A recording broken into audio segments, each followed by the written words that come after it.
Hi there, and welcome to our session on covering protests and civil unrest.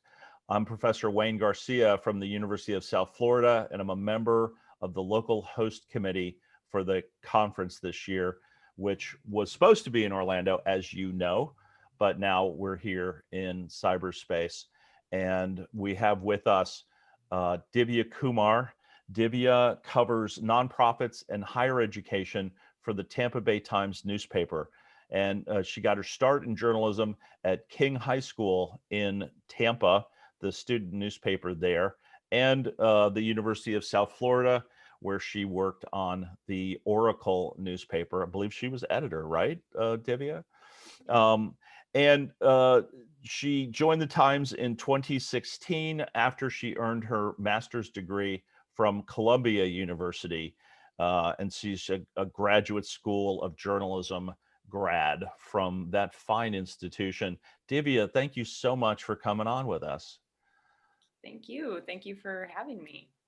So I'm going to start the story at the end. This is one of those great like feature story forms, right? So here's where the story ends, and I'm going to share my screen. And there's our Divya in zip tie handcuffs, where she has been placed in custody by the Tampa Police Department while she was covering a protest earlier this year in Tampa. And so we're going to get to this part of the story. But first, I want to ask Divya about how did you get, let's start your journey. How'd you get into journalism in the first place? So the record frame scratch uh, point, I guess I started when I was in high school. Um, I joined the student paper, the Scepter, at King High School at that point, and I hadn't really thought about going into journalism as something seriously then. It just seemed like a cool thing to do, and I really liked doing it, and started realizing it was taking up all of my time, and I was spending more time working at the student paper than focusing on my classes. And I think what really kind of helped is I had my high school journalism teacher was an incredible mentor and just really got me excited about journalism. But at that point, I think still in the back of my head, I had it like, oh, like I'm spending too much time on this. Like this can't be a good thing. And so I got to college and I still didn't think I wanted to go into journalism. um, and I didn't think I wanted to join the student paper in college as well, because I thought it would take up too much time. And again, somehow I ended up joining the student paper. And again, that ended up being what I did with most of my time, as my former professors would probably know. And it did take up too much time, but in a good way. Right. And I think it was through doing that that I found that I really loved this. And I really found the power of what storytelling and journalism could do. And so then I ended up majoring in journalism at USF. And then I was also freelancing for the Tampa Bay Times at the time while I was in school. And so kind of trying to get experience there. And then after school, I did an internship in TV in New York and kind of realized that wasn't really a great fit for me. And then went to grad school and then did a fellowship and then came back and started at the Times about 4 years ago as an editorial assistant. And then just kind of been reporting since there. And so that journey there, and then off to graduate school. What do you think? And I say this certainly for our high school journalists. You know, college may be a little ways off. Certainly, graduate school is something way off to think about. But what do you think grad school gave you that you didn't already have? I think for me, it really helped me focus. I think I knew I was excited about journalism. And there's a lot of people I think that would also argue like whether grad school is worth it or not. And I think for different people, the answer is probably different. For me, I think it just kind of helped me focus in terms of like particular areas I was really excited about. And also, I think I was a little bit scattered and not sure exactly what I wanted to do. And I think that kind of helped me sort of figure out more specifically what to do. But I don't think you have to go to grad school to be able to do that. Yeah, I think it's a journey that's different for everybody, depending on where they are in life and what they need. And I've seen great journalists from both avenues. I think you're right. So for everybody watching us right now, and Divya is one of them, and she'll be watching us as well, because we're taping this in advance. If you have a question for Divya that she can answer in the Q&A afterward, or she can answer in our chat, go to the chat log over here and put your question or comment in there. We'd love to see them and interact with you as we're doing this video. And then, of course, she's going to be available to live answer your questions afterward, too. So for people who don't live here in the Tampa Bay area, set the scene for us in May and June after the George Floyd killing. And so this wave of unrest and protest, and sometimes violence starts up. Tell us about what happened here in Tampa to set this scene. Sure. So I think May 31st, I think, was actually probably the first day of protests here in Tampa. And at the paper, I think, none of us really knew what to expect would happen in Tampa. We'd kind of seen what had happened in other parts of the country, and we'd seen there was a protest scheduled, I think that day, that was at sort of an intersection that is pretty typically quiet. Didn't know like how many people would turn out, didn't know what it would be. And so I was covering that first day along with some other people who were covering sort of different areas. And, when I first got there, it seemed like a very, typical protest, similar to protests I'd covered in college or before, where there's a few people at an intersection holding signs. And I think very quickly, though, I kind of got that it was a little bit different and the tenor was different and it was picking up steam very quickly. And that lasted from the afternoon all the way into the night. And I think from what at its start was very peaceful, very, and I want to be careful also using the word peaceful. And I guess what was very, typical for what you would expect, people holding signs and protesting. And then it grew and it moved miles. And then very quickly realized that the atmosphere was changing and, the protest was heating up. There were different people coming in as well. It wasn't the same group that had started. There were people coming in at all times and, it got very heated at moments. There were fireworks being thrown at close range, people standing on top of cars. And it was not something like I'd ever covered, and not something I'd expect to cover in, my hometown. And then that was a night that it did get violent. There was, I think, a gas station that was set on fire. There were some nearby businesses that were broken into. And that night, I think, was very interesting to cover. And there were other people on staff as well who were covering that. And I think just to kind of see the change, kind of realize this is something, different. And this is something that I've, didn't know really how to cover other than to just kind of be there and try to take in and share with everybody exactly what I was seeing while trying not to make value judgments either. about just what's happening in a moment. And so that kind of continued for a few nights, or well, several nights.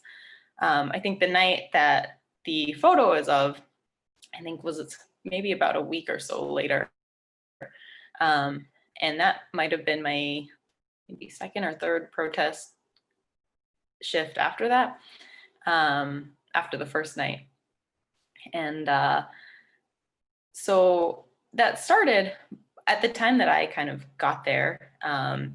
The police had kind of put out through loudspeakers an announcement saying, it's this has been deemed an unlawful assembly, and they kind of gave protesters about 3 or 4 minutes. Actually, I should double check the time to make sure I know exactly what it is, but a few minutes to disperse. And so that was when I had reached. And so people had already kind of started to like disperse, but there was a group of protesters that had walked away from the area that the announcement was made, but they were continuing to move.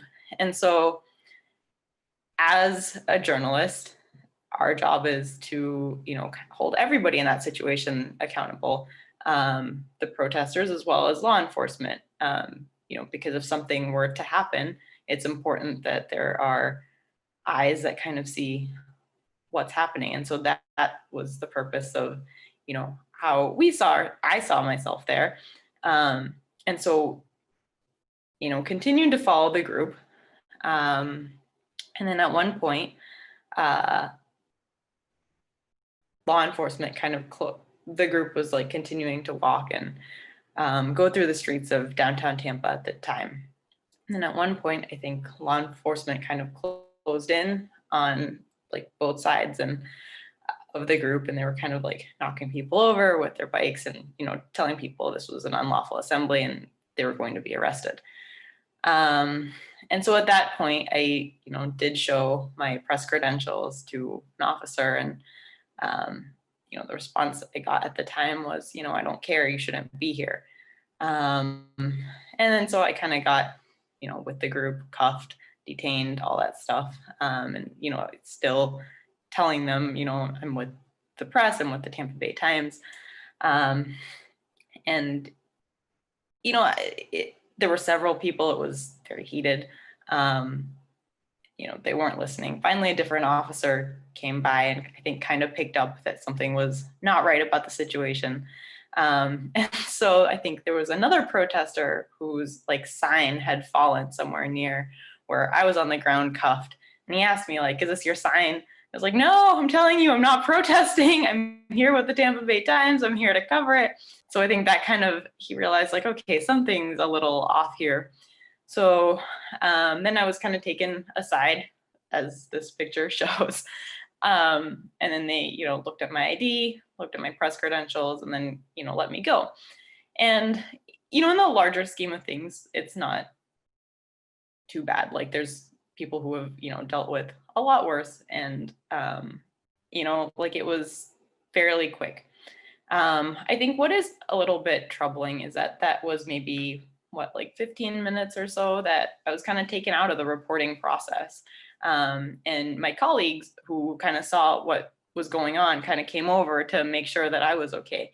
And during that time, if something else was going on, we wouldn't have been there to see that. And that I think is what is a little bit more problematic. And I think that's where it also just comes down to sort of realizing that you do have a right as a reporter, and what your job is as a reporter, and also making sure that other people in general sort of understand, what it is that we do as journalists. So I have to ask sort of the natural question I think some people may even be putting in chat as we speak. Were you scared when you were in handcuffs? I was, but like as strange as it sounds, I think I also realized like I knew like I was supposed to be there. I knew I wasn't doing anything wrong. And so I kind of figured like this is bad, but it will end. Like I kind of figured like if this is also like, I don't know, it realized like if I, a credentialed member of the media, is kind of going through this. I mean, like there's so many people that don't have a press pass that says, they have that First Amendment right to be there.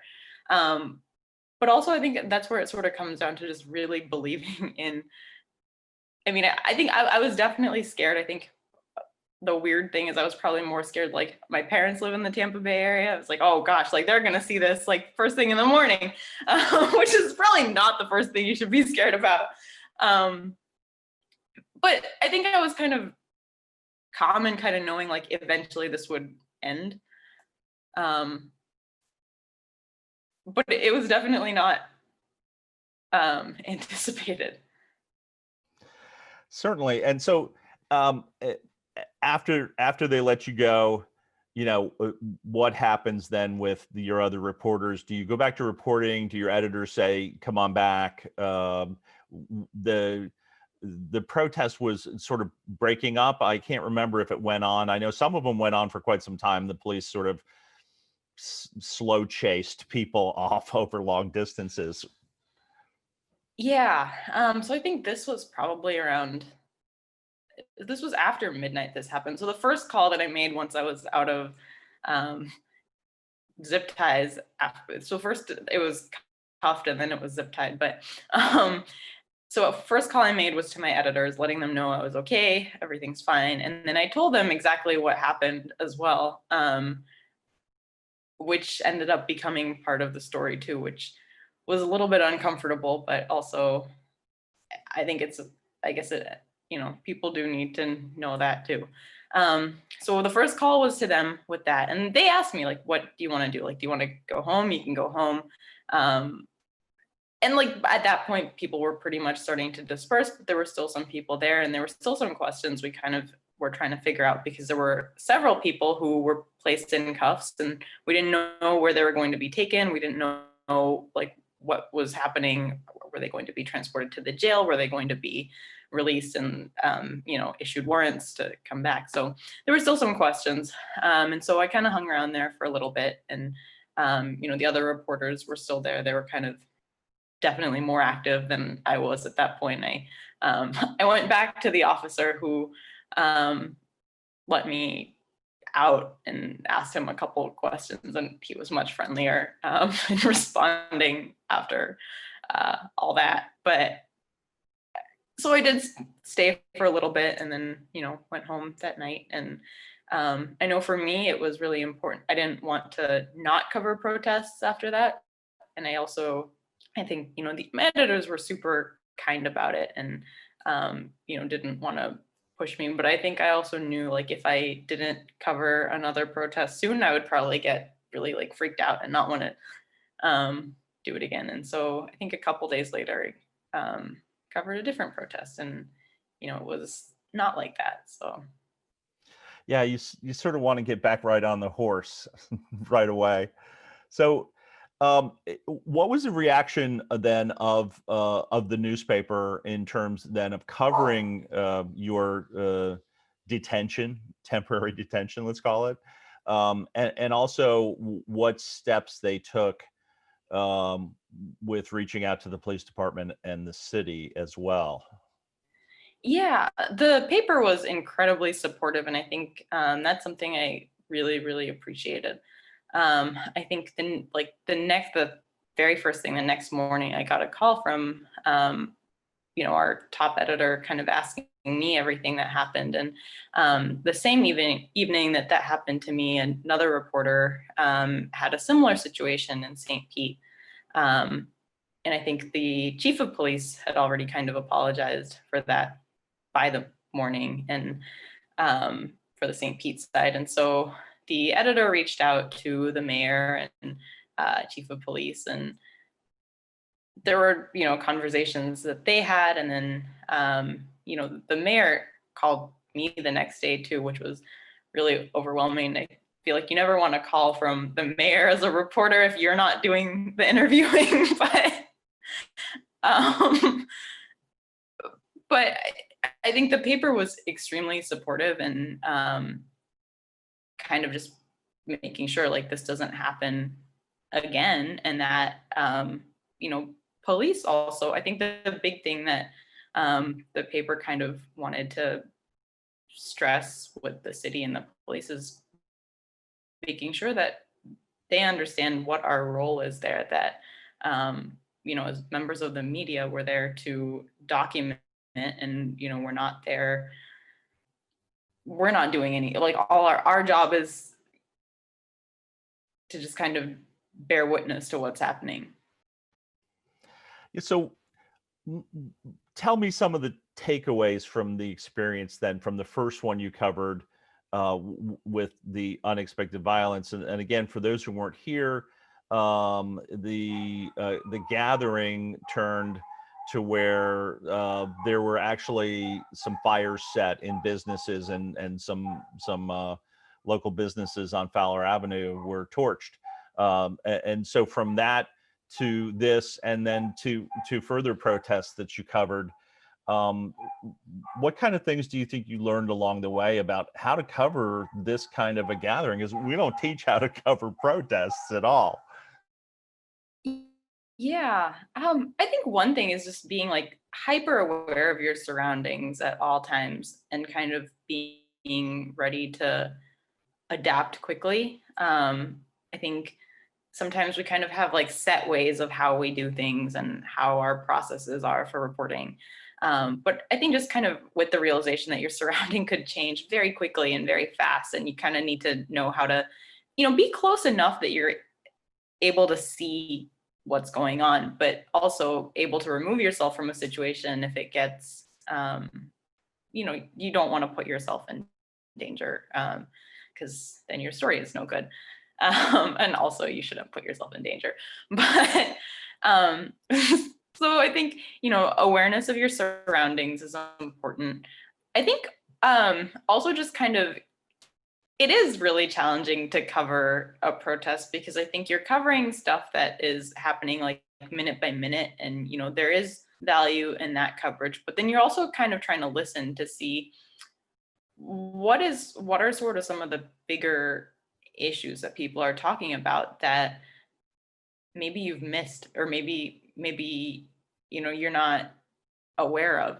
And so kind of like, I found I was learning a lot through covering some of these, where I think there were things that I couldn't necessarily tweet about in the moment. I didn't have the time to fact check a whole bunch of things, but then you go back and you read about it, and you kind of realize there's a lot being said. And so it's kind of learning to balance the sort of immediate coverage with the kind of step back coverage. I think that was another thing I kind of learned. I think also the importance of just kind of like working with teams and making sure you have somebody with you, and sort of buddying up and making sure you always know where the person you're with is also really important from a safety standpoint. So did you get to go back and write sort of a more of a think piece, an analytical piece on what does this all mean? And if so, what did you say?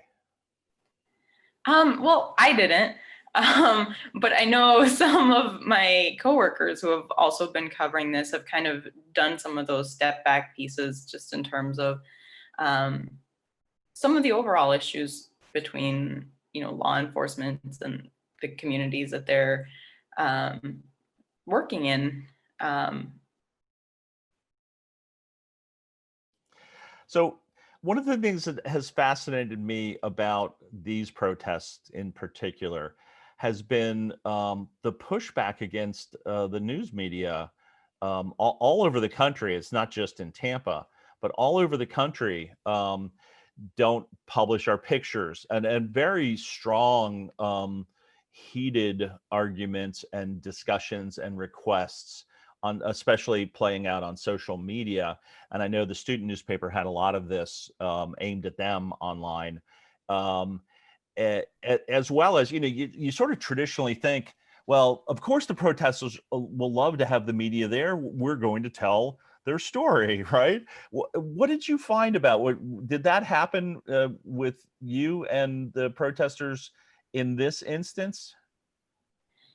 So not me personally, but I know, many of my coworkers who also have been covering this have dealt with that, and it really is a strange, well, strange is the wrong word, but it really is different. I think we're living in a time where everyone kind of feels like they have their own platform, and they, whether for good reason or not, may not feel like they trust platforms that they see as institutions that may or may not have covered them previously in a way they felt represented or seen. Um, but that said, it's difficult to kind of try to repair that sort of relationship of trust without, you know, it's difficult. And with the issues with photos as well, I think that's it's definitely a different time because at one point you'd think like this is a public space, like anybody in a public space, like the law is the law. But also realizing, I guess, just being a little bit sensitive too to the fact that this is a different time. There are people who are being targeted when they do put themselves out. So it's sticky. So it's like trying to be sensitive, but also realizing that our job as journalists is not to really take sides or push any point, but also kind of recognizing that the sort of rules and ethics we kind of went by at one point are kind of fluid. So Yeah. So, as did that change the way the Times photographers behaved in the field on these? And was there a conversation at the Times about these changing ethics? And did it change the policy? Were there photos that didn't get run because people were expressed a concern? So I'm not like super certain about like all those. I know there were definitely conversations. I wasn't part of them, so I don't want to misspeak. But I know there were definitely conversations about how to handle that and kind of sensitivity to that. I'm trying to think of like if there's any examples I can think of, but I know it was definitely something that was talked about. So, in the end, how has this changed you as a reporter and as a person? I think it's definitely sort of reaffirmed my belief in why we all do what we do and the need for, especially in times that are very heated, like we're sort of living in right now. I think it's important for people to be able to trust, information, and I think this whole experience has kind of sort of reaffirmed my desire to want to do that and do so fairly. I think it's also just kind of made me probably, I think, more flexible. I think when we were kind of talking about like how ethics are, for what might have worked at a particular time may or may not be, what's applicable now. I think that's something that I've sort of been thinking about a lot. I think there was always things like in my head, like this is what you're supposed to do, and this is how you do this, and this is the process. And I think it's kind of sort of made me pause and kind of reflect, like, does this make sense? Am I Yeah, I think it's interesting. You don't really want to say that ethics evolve because I think our ethical core as journalists remains the same. But I do think that our our understanding of the other person's view, the person in Right. public. And I think the simple answers we had, and you articulated it beautifully, that whole, like, I remember, like, my initial thing as an old school guy was, hey, public place, you made the choice to be here. Yeah. And yet it's really not as simple as that. And I suspect that many of the students watching this would sympathize and understand where the protesters are coming from, in terms of expressing their concerns and expressing it so vividly. Um, I'm just going to tell everybody who's watching, make sure you hang out. You can talk with Divya and ask her questions, not only about covering protests and listening to those voices, but also you've had a heck of a year, Divya. And so we have these protests, and then we have COVID, and you cover higher education and the universities in Florida, specifically USF here, but several others too. And so you've had to cover the pandemic and its impact on how schools rework their curriculum and how that's working. And then you've also written on Me Too matters and a big sexual assault, harassment sort of story at the University of South Florida. And so you've you've not had a dull year. I was just looking back on your clips before that. 2020 for some people has been a challenging mess. It's been, I'm sure, challenging for you as well with all these big stories. Definitely. It's no dull moments, but um, it's definitely been interesting. I think it's I think as much as like I want to say it's like challenging, it's like probably less challenging than having to, live through some of the situations that a lot of people are living through. So being on the other side of it is a little bit. And then also, of course, you're working from home, and so you haven't been in the newsroom substantially or at all, maybe in several months. Yeah, yeah, that definitely missed that. Well, it's an interesting thing, and I think going forward, and for you students watching, I definitely think that some of this telecommuting, working virtually across either Slack or Zoom or Teams or whatever your platforms are, and then being remote and trying to coordinate with reporters is going to be sort of the wave of the future, right? I mean, and there's pluses and minuses for that as well.